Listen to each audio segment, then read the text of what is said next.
I ended my engagement the night before Thanksgiving, after finding $847,000 missing and evidence that my fiancé was a thief. I remember sitting on the kitchen floor, still holding the ring he left behind.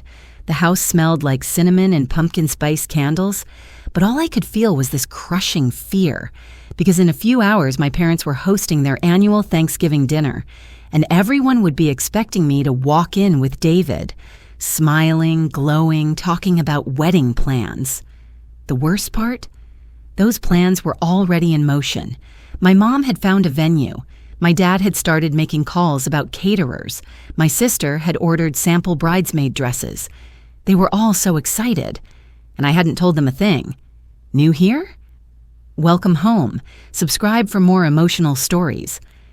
I kept replaying the moment I saw those files on David's laptop, the spreadsheets, the transfers, the coded transactions, the truth I thought I understood.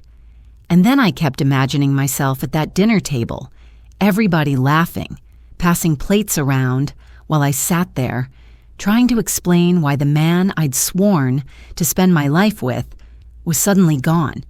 I didn't know how to face them. I didn't know how to face myself. All I knew was this: Thanksgiving was supposed to be the start of our future. Instead, it became the night everything collapsed. I spent the rest of that morning trying to pretend my life wasn't falling apart. Thanksgiving had always been my mother's holiday, but this year it felt like mine too. Our first Thanksgiving as an engaged couple. The first year my name would be written on place cards with his. Emma and David in looping gold script. I'd imagined those cards so many times that when I woke up, even after everything that happened the night before, my body went on autopilot. I laid out the cardstock on the dining table, 12 neat rectangles waiting for names. My mom's careful handwriting already labeled half of them: Mom, Dad, Aunt Maria, Uncle Leo, Sophie, and Ben. The 2 blank ones at the end of the row were mine to finish. One for me, one for him. I tried not to think about how my finger hesitated over the second blank card. To distract myself, I decided I'd print a small photo of David and me for each setting. Something cute and Pinterest-worthy. I'd even made a folder on David's laptop last month with my favorite pictures of us. Summer at the lake, his birthday dinner, the blurry selfie from the night he proposed. So I told myself I was just going to get those photos. Nothing more, nothing else. His laptop was on the desk in our small home office, the lid half closed like it had been abandoned mid-thought, just like him. I lifted it, watched the screen flare to life, and there it was, his simple login, no password required. He'd always said, "What's mine is yours, Em. No secrets."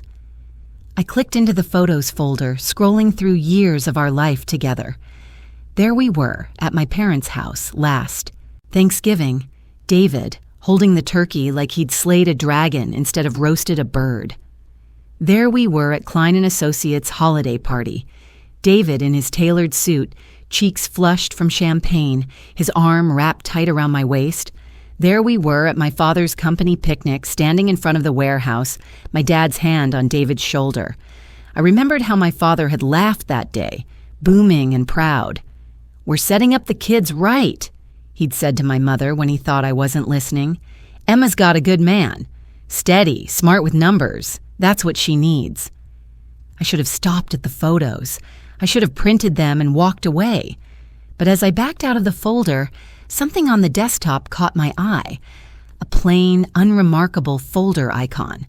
No label, just a small gray square tucked between his work files. I'd never noticed it before. David's desktop was usually neat, almost obsessively organized. Client folders in one corner, personal in another. This one sat alone, like it was hiding in plain sight. My stomach tightened. I could have ignored it. I could have told myself it was none of my business. But all the late nights, the dark circles under his eyes, the way he flinched when my father hugged him and said, "You're part of the family now, son." They all rose in my mind like a tide. Just a quick look, I told myself. If it's nothing, I'll never mention it. I double-clicked. The folder opened. Inside were spreadsheets, dozens of them, rows of numbers, dates, account codes. My pulse picked up, a steady thud in my ears. I wasn't an accountant, but I wasn't clueless either. I handled parts of my father's import-export paperwork, and I'd seen my fair share of invoices and transfers. These weren't invoices. These were movements, columns labeled source, destination, amount, cover. A separate tab labeled K&A, internal. Another called Klein Flow. My eyes drifted to the totals, then froze. $847,000. I blinked, leaned closer. The sum repeated across multiple sheets, same numbers, same cumulative total. $847,000 moved in the last 6 months, mostly in neat, even chunks. Some coded with abbreviations I didn't understand, some marked with simple notes, FR front, Medport, H overseas. Klein & Associates appeared again and again in the source column. The prestigious accounting firm where David worked, the place he'd always called strict, by the book, career-defining. The firm he'd stayed late at, every night this past month, stumbling home after midnight, loosening his tie with shaking hands and saying he just needed to close one more quarter. I clicked another document, then another. My cursor moved on its own, but my hands had started to shake. The next file contained what looked like internal memos, only they were stripped of letterheads, names, redacted, comments in the margins that didn't sound like accounting at all. Keep below radar, client sensitive, move before audit. A cold thread of dread wound itself around my spine. For a fleeting second, I tried to rationalize. Maybe this was training. Maybe he was working on a confidential project. Maybe this was some kind of simulation he wasn't supposed to show anyone. But then I opened a PDF labeled Klein Risk, Personal, and saw our life staring back at me between the lines. There was his salary, there were his bonuses. There, circled neatly in red, were numbers that had no logical connection to either. Transfers that aligned suspiciously with the dates he'd come home late, with the weekends he'd claimed he had to go into the office, with the exact month he'd first suggested we hold off setting a wedding date because timing matters, Em. Let's just wait. The words blurred. I blinked, but my vision only sharpened around one horrible conclusion. He'd been siphoning money from his firm. He wasn't just dealing with a stressful quarter. He was stealing. My fiancé, the man who made spreadsheets for our grocery budget, the man who insisted on rounding up our charitable donations, the man who once refused to keep the wrong change from a barista. I scrolled faster, my breath coming short and thin. Every new sheet, every transfer, every code dragged me further down a tunnel I didn't want to see the end of. $847,000 in 6 months. How does someone do that and still look you in the eye? My hands shook so hard the mouse slipped from my grip. It clattered against the desk, and I flinched at the sound. I sat back, pressing my palms to my thighs, trying to keep them still. I could feel my heart beating in my fingertips, in my throat, in my skull. Images flashed through my mind uninvited. David at the stove cooking me pasta at midnight saying, "I'm fine, just tired." David staring at the ceiling instead of sleeping, the clock creeping past 3 in the morning. David asking, casually but not really casually, "So how does your dad move money for the overseas shipments again? Does he use one bank or a few?" I'd laughed then and said, "Why, you planning to join the family business?" He'd smiled, but it hadn't quite reached his eyes. Had it all been practice? Research? Preparation? I didn't realize I was whispering until I heard my own voice. No, no, no, no. I pushed back from the desk so quickly the chair tipped. I grabbed the edge before it fell, knuckles white, lungs burning.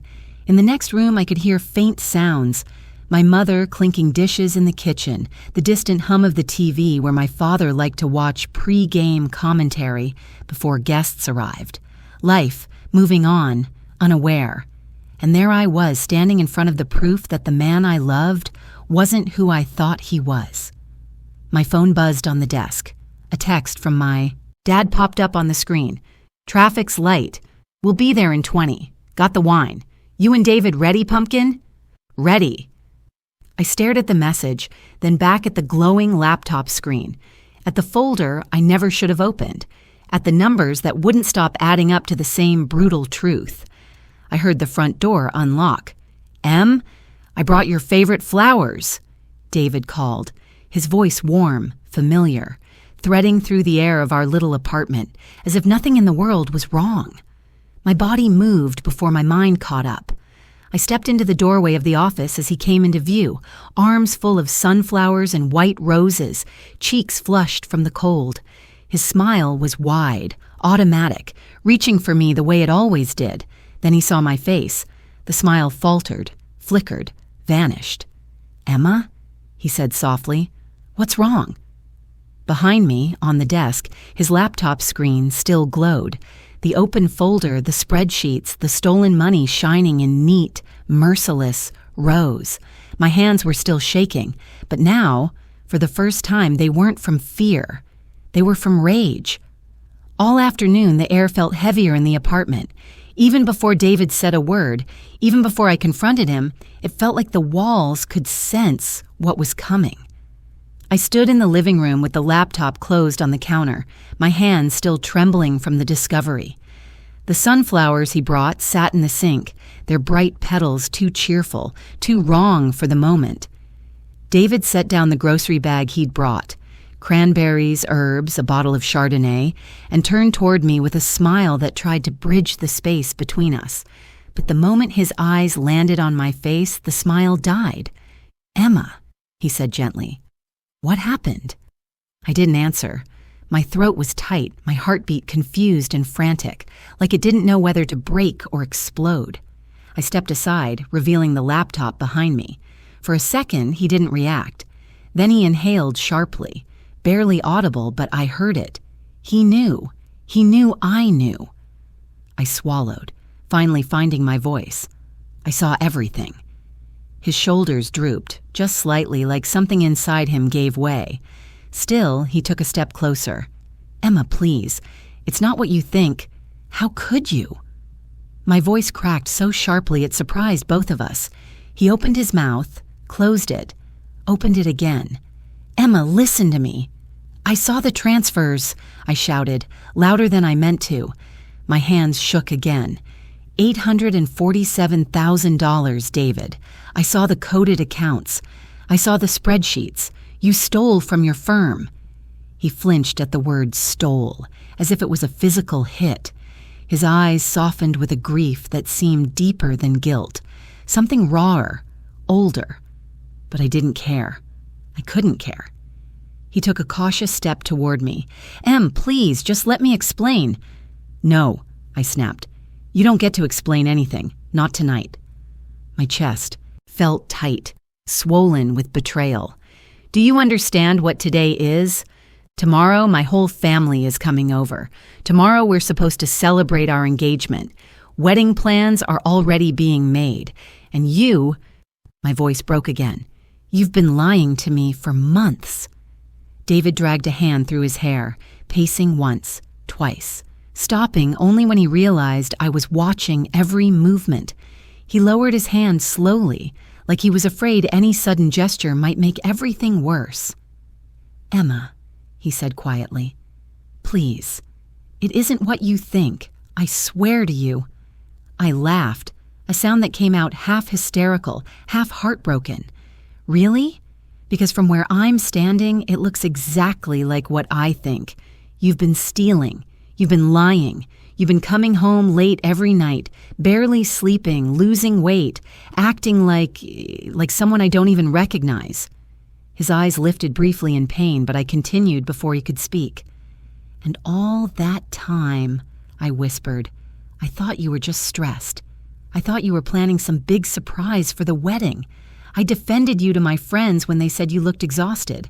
I defended you to my dad when he asked why we hadn't set a date yet. And the whole time, this was what you were doing?" He took another step, but I raised a hand sharply, stopping him.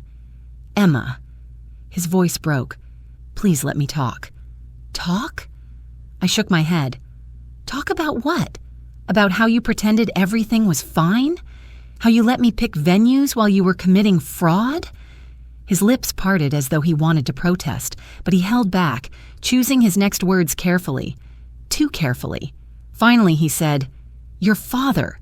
I cut him off instantly, fury boiling up. "Don't you dare try to blame anyone else." A muscle in his jaw twitched. His eyes flickered, not with guilt, but with frustration.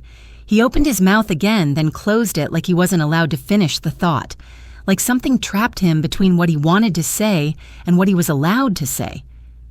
My breath caught. "I saw what I saw," I said, steadier now, colder. "You did this. You messed up, and you lied to me." David swallowed hard. "Emma, I never wanted to hurt you. I never wanted any of this to touch you." I stepped back, needing distance. Well, it did. It destroyed everything. He didn't argue. He didn't deny it. He just stood there with his hands at his sides, chest rising and falling as though holding back a storm. When he finally spoke, his voice was fragile. "Do you want me to leave?" The question pierced something inside me, but I didn't let it show. My voice came out flat. "Yes." He closed his eyes for a long moment. When he opened them, they glistened with something I didn't want to name. Slowly, deliberately, he reached for his hand, the hand wearing the engagement ring I'd placed on him the night we promised our futures, to each other. He slid it off. Not angrily, not carelessly, gently, reverently, like the ring itself meant something sacred. David set it on the counter with a soft, final sound that echoed far louder in my heart than it should have. He looked at it for a moment, then at me. "Emma." His voice was barely a whisper. "I love you. I'm sorry I couldn't." He trailed off, the sentence unfinished, hanging in the air like a broken thread. I waited for him to finish it. I waited for something, anything that would make sense. But he didn't continue. He just looked defeated, not caught, not cornered, resigned, as though he'd been expecting this moment for a long time. He moved toward the door without gathering anything, not his wallet, not his charger, not even his phone, which sat on the kitchen island face down. He reached for the doorknob, then paused and looked back at me one last time. His eyes lingered on the family photos on the wall, me laughing with my parents, the birthday picture where he held me from behind, the silly vacation photo where we were soaked from rain and laughing. He stared at them like they were goodbye letters, like he was memorizing them, like he knew he wouldn't see them again. His jaw tightened once, then he opened the door and walked out. The silence he left behind was suffocating. I stood there staring at the closed door, waiting to feel relief. Anything other than this sharp, twisting pain inside my ribs. But all I felt was a hollow ache I didn't know how to name. After a few seconds, my legs gave out, and I sank onto the floor, pressing my palms to my eyes. That's how my mother found me minutes later. She burst through the door carrying a pie tin wrapped in foil, her face bright with holiday cheer, until she saw me. She set everything down and rushed to my side. "Emma? Baby, what happened?" I shook my head, unable to speak. Tears slid down my cheeks silently. She wrapped her arms around me, holding me the way she did when I was 10 and had scraped my knees. "My sweet girl," she murmured. "You did the right thing. Whatever he did, you didn't deserve it. You deserve someone honest, someone who would never lie to you." I wanted to believe her. I tried to believe her. But somewhere in the back of my mind, an image resurfaced. The way David's face crumpled, not from guilt, but from heartbreak. I thought it was because he was caught, but now I wasn't sure. After my mom helped me stand and walked me to the couch, she went into the kitchen to make tea. I wiped my face with my sleeve, forcing myself to breathe steadily. That's when I noticed David's phone still sitting on the island. Of course he'd forgotten it. Evidence, I told myself. He left it because he didn't want me to find more. Or maybe he panicked. Maybe he couldn't face taking it with him. I considered ignoring it, pretending it wasn't there. But the screen lit up. A message preview popped up. Unknown. Number. Are you compromised? My blood turned to ice. Compromised? Who talks like that? Who texts like that? Another bubble appeared before I could process it. Unknown. Number. Respond immediately. The phone went dark again, leaving me staring at my reflection in the black glass. My breath hitched. Whatever I thought I knew, whatever I believed David had done. This was something else. Something darker. Something bigger. Something I had never imagined. And David, the man I thought I knew, the man I thought I loved, was in the center of it. 4 months passed, though sometimes it felt like 4 minutes and other times like 4 years. I kept moving, kept working, kept breathing. But there was a part of me that stayed frozen on that Thanksgiving night, watching David walk out the door without his phone, without answers, without me. I didn't allow myself to think about him, not truly, not fully. But grief has a way of leaking through the cracks, even when you think you've sealed them all. So I drowned myself in work at my father's import-export company. To everyone else, I looked productive, focused, healed even. My father especially seemed relieved to see me throw myself into the family business, too relieved. "Come on," he said one afternoon, squeezing my shoulder. "Let me take my girl to lunch. Somewhere nice." He insisted, unusually strongly, on a specific restaurant downtown. When we arrived, the host knew him by name and walked us to a secluded booth near the back. My father ordered for both of us before I could open the menu. He talked about my future with the business. "It's time you took on more responsibility. I'm giving you access to the executive accounts." The words should have thrilled me. Instead, something felt off. But I smiled and thanked him, pretending not to notice the intensity behind his eyes. That week, he sat me down and began showing me the upper-level finances, wire transfers, vendor payments, multi-layered accounts with permissions I'd never even heard of. I asked questions, pointing out odd numbers, but every time he brushed my concerns aside. Conversions, insurance adjustments, customs changes. Don't overthink it, Em. I wanted to trust him. He was my father, so I forced myself to believe him. Still, little things kept poking holes in my certainty. A shipment invoice for $50,000 paired with a $200,000 payment. A nervous client who couldn't stop watching my father's hands. My father insisting on cash for certain deliveries. A burner phone in his drawer. "For international calls," he said too quickly. None of it made sense on its own, but together, the pieces formed a shape I didn't want to recognize.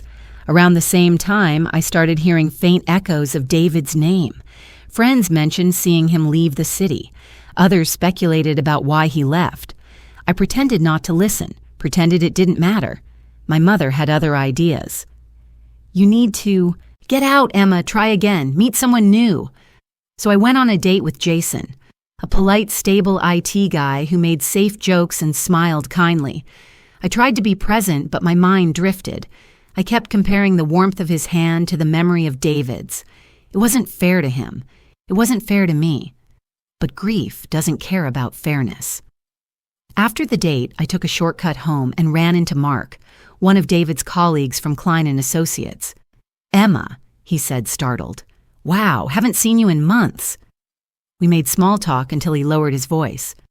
"I hope he's okay," he murmured. It took guts to do what he did. I froze. "You mean stealing? Or running away after getting caught?" Mark blinked. "Steal? Emma. Is that what you were told?" A cold weight settled in my stomach. "I saw the files, Mark." He stared at me oddly. Not accusing, not pitying, just cautious.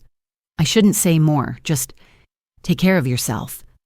And he walked away, leaving me with more questions than answers. The next morning, I arrived at the office early, trying to shake the unease.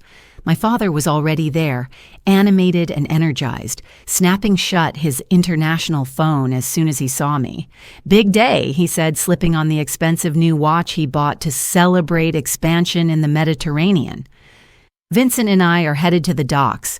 Could be our biggest move yet." I forced a smile as he kissed my forehead and hurried out. When I sat at his computer and opened the accounts, The first invoice on the screen listed goods worth $50,000, but showed a payment of $200,000. This time, the explanation didn't come as easily. For the first time since David left, I whispered a truth I had been avoiding. Something was very, very wrong, and whatever it was getting closer. The knock came just as I was reheating leftovers, sharp, controlled, official. "Ms. Hayes," a woman called through the door. "Special Agent Sarah Rodriguez, FBI, with Special Agent James Park. We need to speak with you." FBI. The letters hit me like a physical force.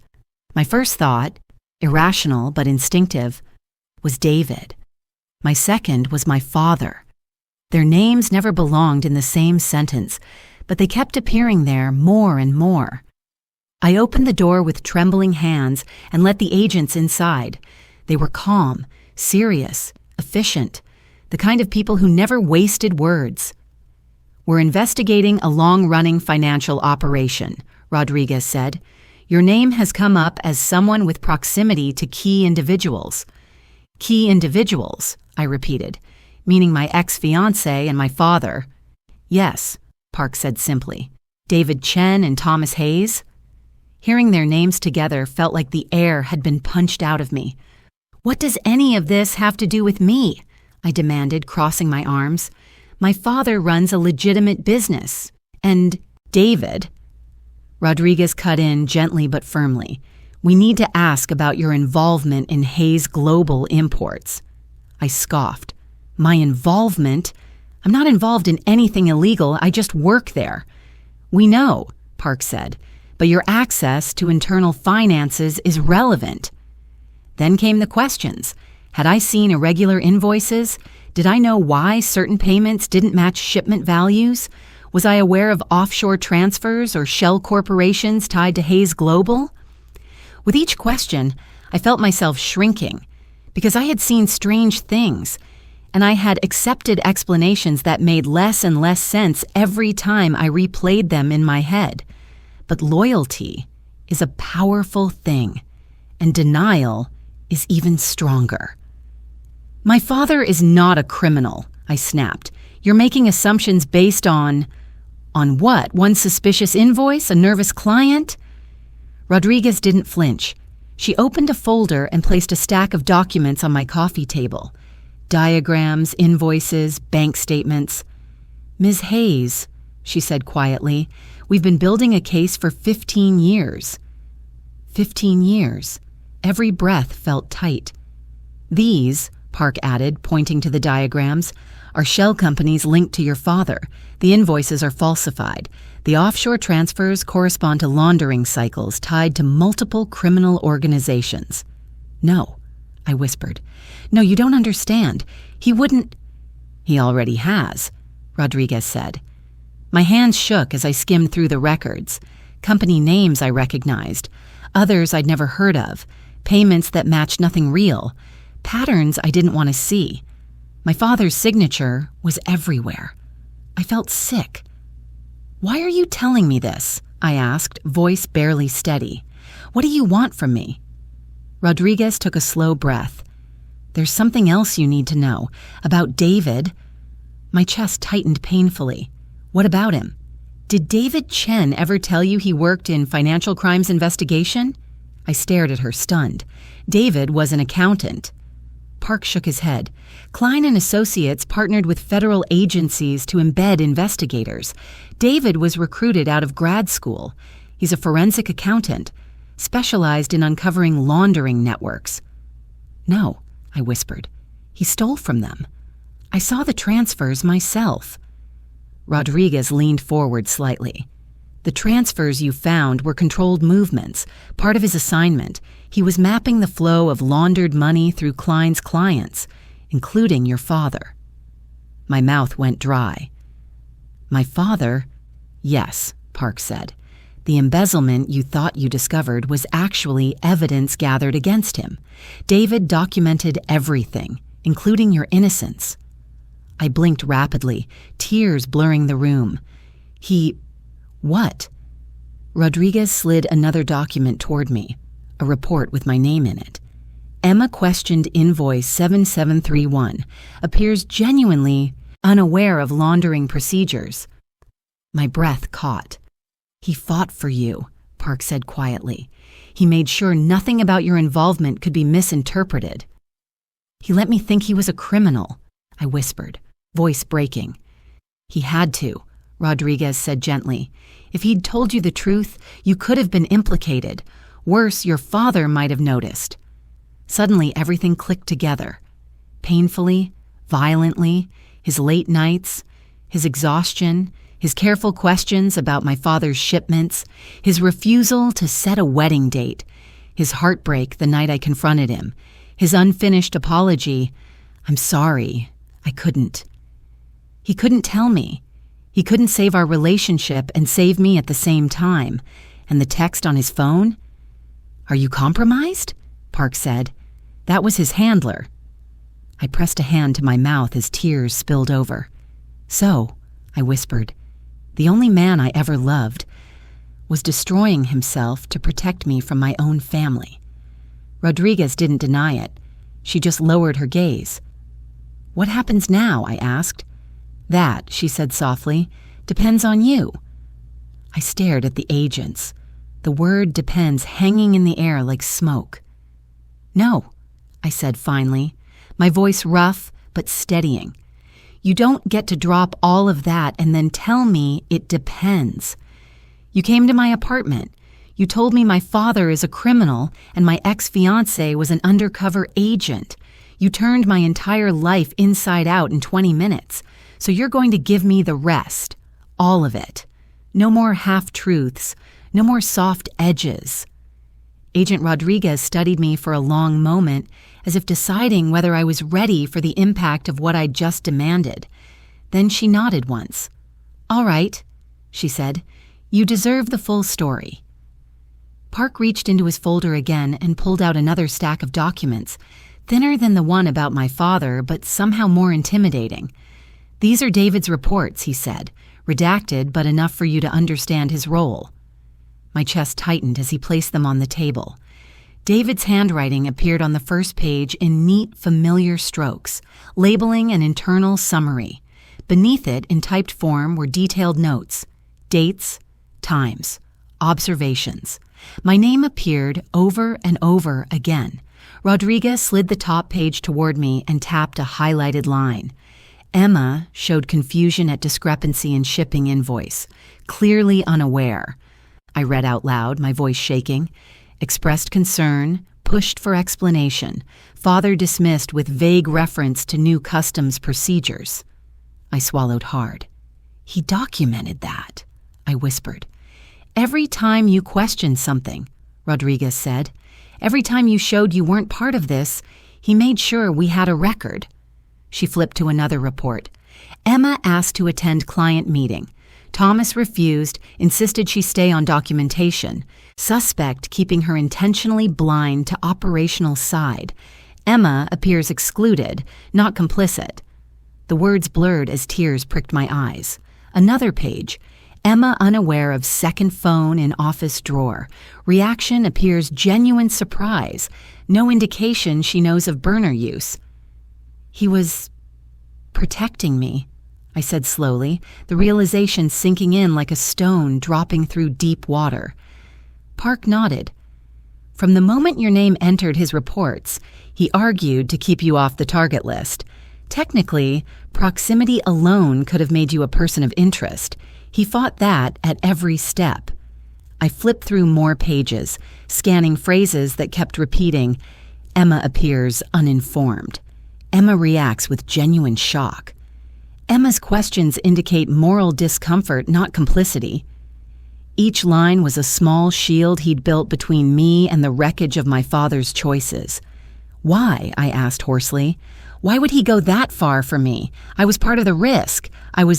Because at some point, Rodriguez said softly, your father stopped being the center of the mission. I looked up, confused. What do you mean? She held my gaze. David was recruited out of grad school. He was good. Brilliant, actually. He had the right mix.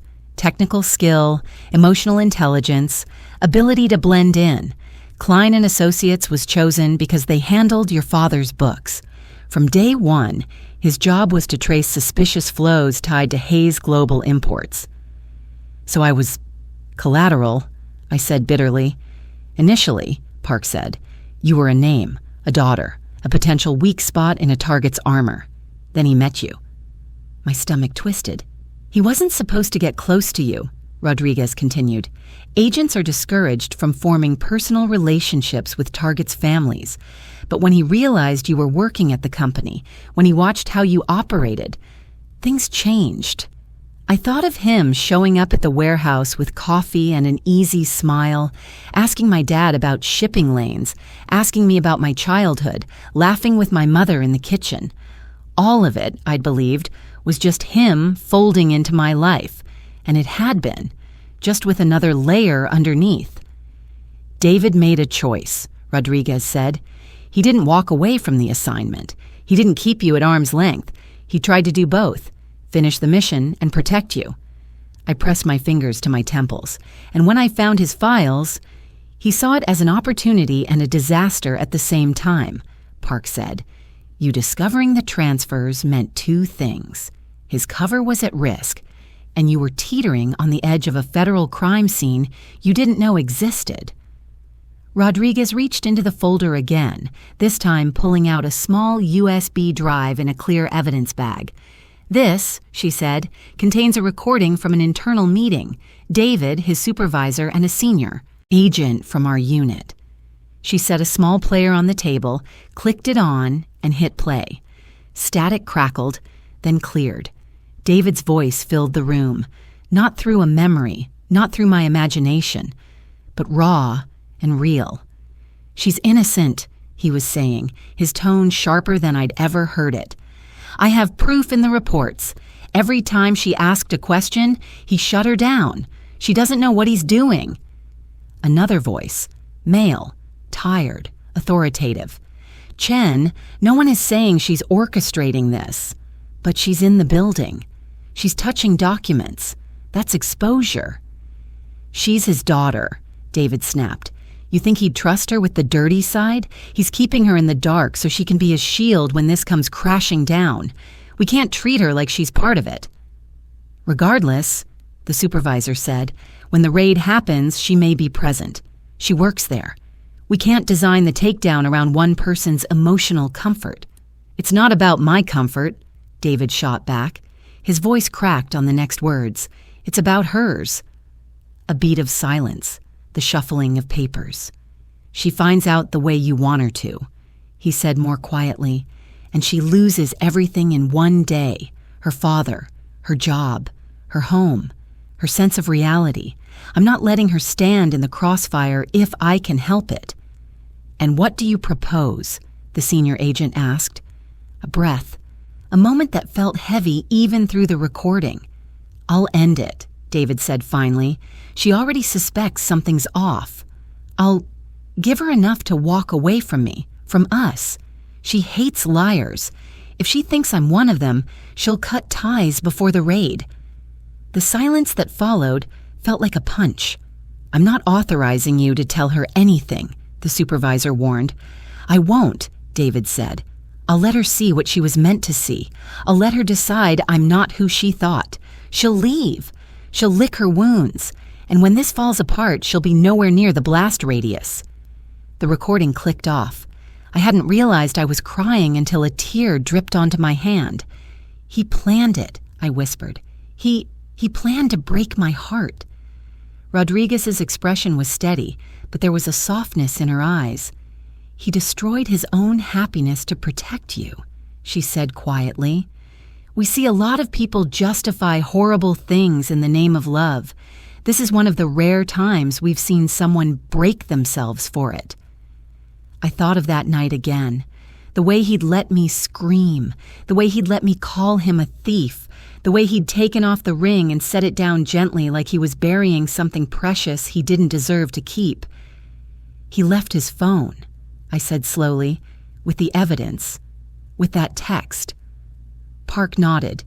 Because if there was any chance your father's people suspected, your apartment could become a point of interest, Leaving the phone meant we could remotely wipe sensitive data if needed, but he also knew you might see enough to ask questions later, to understand. I stared at them. You keep saying, when this falls apart, like it already has. What happened after I kicked him out? Rodriguez exhaled. The raid was scheduled for the week after Thanksgiving. We had everything lined up. Warrants, coordinated entries, financial freezes. But your father's partner, Vincent Russo, noticed things. Images clicked into place. Vincent's expensive new watch, his references to expansion in the Mediterranean, his sudden sharp eyes during meetings where David was present. David's surveillance was good, Park said, but Russo is paranoid by nature. He started checking patterns. He saw David at the wrong place at the wrong time. Too many questions. Too much attention on the wrong files. So he suspected? I asked. We believe so, Park replied. Within days of your breakup, our sources indicated increased chatter. Russo tightened security. Some assets started moving faster than usual. There were references to a rat inside the network. My heartbeat roared in my ears. That's why David disappeared, Rodriguez said. We pulled him out, quietly. His cover was compromised and there was chatter about a contract on his life. If he'd stayed, he'd be dead. The words sliced through me. He's in hiding now, Park said. New location, new protocols. Only a handful of people know where. For his safety. And yours. I swallowed painfully. And my father? Your father has known for weeks that someone's been watching, Rodriguez said. He doesn't have the full picture, but he knows the walls are closing in. He's been moving assets, calling in favors, tightening his circle. I thought of the sudden trips, the expansion meetings, the odd, possessive way he'd started talking about legacy and loyalty. The dates, I whispered suddenly, a new realization crashing over me. My mom's friend's son, the restaurant downtown, the host who knew him, those were his restaurants, weren't they? Rodriguez nodded. Your father has quiet stakes in several locations around the city, controlled spaces, easy to secure. He arranged those dates not because he wanted you to move on, but because he wanted to keep tabs on me. I finished, my voice hollow. Watch what I said, who I talked to, where I went. He's been under pressure, Park said. He's not sure how much you know. He's trying to keep you close, control the narrative. I leaned back, vision swimming. My father had spent 15 years building an empire on dirty money and lies, all while telling me it was for my future.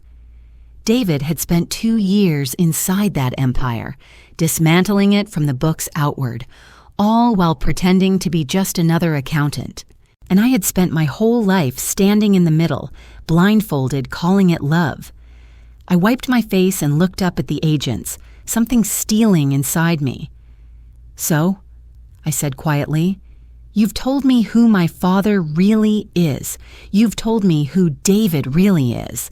Now tell me what you want from me. Rodriguez met my gaze without flinching. We want the one thing neither of them ever gave you, she said, the truth. And then, we want your help to bring this all down. There's a moment in every person's life, I suppose, when the world splits into two paths, the one you always believed you would follow and the one you never imagined you'd have to choose. For me, that moment came sitting across from 2 FBI agents who had just dismantled my entire understanding of my family and of the man I once promised to marry. They told me my father was a criminal. They told me David was a hero. And they told me that my silence, either way, had consequences. I didn't sleep that night. I lay awake staring at the ceiling, replaying every memory of my childhood through a new, distorted filter. The family vacations paid for by big quarters. The college fund my father said came from good investments. The sudden influx of money when I was 12 that we celebrated with a boat and a trip to Maui. None of it was what I thought. By sunrise, I had made my decision. I drove to my father's office before the employees arrived. The warehouse lights were off. The place smelled faintly of dust and ocean air. My father was already inside, sitting behind his desk, reviewing paperwork with a pen in hand. He looked up when I entered, his face breaking into a smile. "Emma, you're early." He gestured for me to close the door. "Everything okay?" I stood in the doorway for a long moment staring at him, at the man who tucked me in after nightmares, at the man who told me hard work and loyalty could build an empire, at the man the FBI said had been moving money for criminals for 15 years. He noticed my hesitation and frowned. "Sit. Talk to me." I took the chair across from him. For the first time, I saw the office clearly. The second phone in the drawer, the locked filing cabinets, the framed photo of me at age 10 sitting on his desk like an alibi. He leaned back, hands folded over his stomach. "Something on your mind?" I swallowed. "I know." His brow creased. "Know what?" "The business," I whispered. "What you've been doing? The laundering? The shell companies? All of it." The blood drained from his face. For a long beat, he didn't speak. Then he exhaled sharply through his nose and looked away, jaw tight. "I built this for us," he said, his voice low. "For our family, for you. Everything I've done was to create a life you wouldn't have to struggle through." My throat constricted. "How many people were hurt by your empire, Dad?" His eyes snapped back to me. Sharp, defensive. "You don't understand the world I grew up in. You don't understand what it takes to survive, to provide. Sometimes you have to work with people you don't like. Sometimes you bend rules." "These aren't rules," I whispered. "They're laws, and you broke them for years." He slammed his palm on the desk. "I protected us. I protected you. Everything I did was to make sure you never had to worry a day in your life." The words hit me like a cold wave, because for the first time I realized that protection and control can sound the same when spoken by someone who loves you too much in the wrong way. When I left his office that morning, my hands were shaking, but my decision no longer was. I called Agent Rodriguez. "I'll do it," I said. "I'll help." It took a year to prepare everything, a year of quiet cooperation, hidden recordings, secret meetings in parking lots and hotel lobbies, a year of watching my father grow more paranoid as assets disappeared and partners grew restless. My mother's role emerged slowly, not as deep as my father's, not involved in the mechanics, but aware enough to know the money that paid for my education wasn't clean. She thought it was harmless. Victimless. "Just numbers and accounts," she would say. I didn't correct her. Not yet. Then came Thanksgiving. The irony wasn't lost on me. 1 year after my life broke apart, I was returning to the same dinner table wearing a wire beneath my sweater, pretending to carve a turkey while waiting for my father to incriminate himself. Agent Rodriguez adjusted the transmitter one last time before I walked up the driveway. "You're safe," she said. "We have teams within seconds of entry. All you need to do is get him talking. Guide him. Don't force it." My heartbeat thundered in my ears. Inside, my family bustled around the kitchen. My mother hugged me, smelling of cinnamon and rosemary. My father kissed the top of my head, lingering just a second too long, studying me with eyes I suddenly realized had measured people all his life. When we sat down, I took my seat beside him, carving knife in hand. My palms were slick with sweat beneath the cuffs of my sweater. "So," I said lightly, forcing my voice to hold steady as I cut into the turkey, "how's work been? Still busy with those Mediterranean partners you mentioned?" He stiffened almost imperceptibly, then relaxed. "Business is business," he said, "but the expansion is going well. New routes, new clients, the kind that pay what we're worth." "Sounds lucrative," I said, glancing at him, "and discreet." His eyes flicked to mine, sharp, assessing. "You asking because you're curious," he said quietly, "or because someone's been talking to you?" My heart lurched, but I kept my tone soft. "Just curious. I want to understand the future of the company." His posture eased, pride softening his features. "That's my girl," he said, asking the right questions. "When the time is right, I'll bring you into the details. But some partners, they require discretion. They move weight that doesn't belong on paper, if you understand me. I nodded, throat tight. And when things fall through, I asked, cutting deeper into the turkey.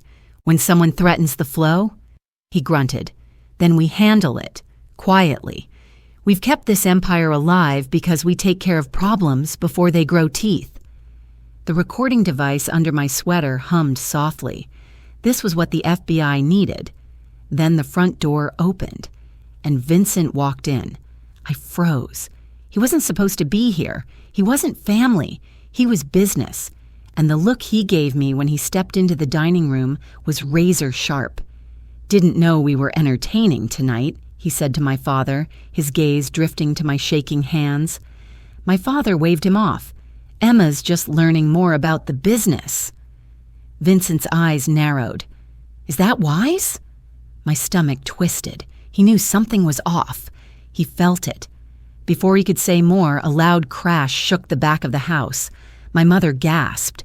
My father shot to his feet. The kitchen door burst open. "FBI, hands where we can see them!" Agents flooded the house. The same tactical jackets I'd seen on TV, the ones I never imagined would be pointed at my family. Vincent reached for something inside his jacket. But Agent Park was already on him, pinning him against the wall. My father stared at me, betrayal pouring from his eyes like fire. "Emma," he rasped, "what have you done?" It took everything in me not to crumble. I stood, my breath trembling, and said the words I'd carried for months, what you should have done years ago. My mother sobbed as agents handcuffed my father. His face twisted with rage and something deeper. Disappointment, maybe. Or the realization that the empire he built had collapsed because his daughter finally opened her eyes. As they took him away, he didn't look back.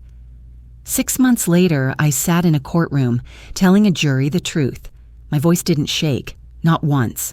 When the verdict came, guilty on all counts, I felt grief and relief and freedom, all tangled together. 2 weeks after the trial ended, a letter arrived at my apartment. No return address. Postmark from Portland. My heart stopped before I even opened it. Inside was a single page in David's handwriting, the handwriting I thought I'd never see again. "I heard what you did. That took more courage than anything I ever managed. You deserved the truth from the start. I'm sorry I couldn't give it to you. You deserved better than lies, even lies meant to protect you. I hope someday you can forgive me.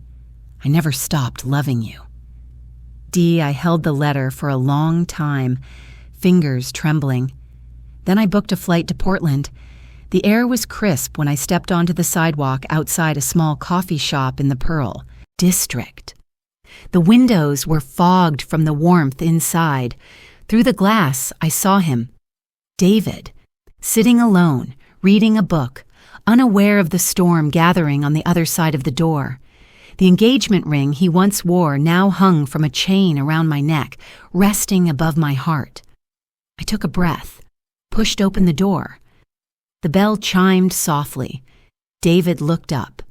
Our eyes met. I didn't know if forgiveness lived in my future. I didn't know if love could survive deception, even when born from protection. But I knew one thing. For the first time in my life, I was ready for the truth, whatever it brought. And as I stepped toward him, David's book slowly closed. Hope flickered in the space between us. The ending wasn't certain, but neither was the beginning, and that, for once, felt enough.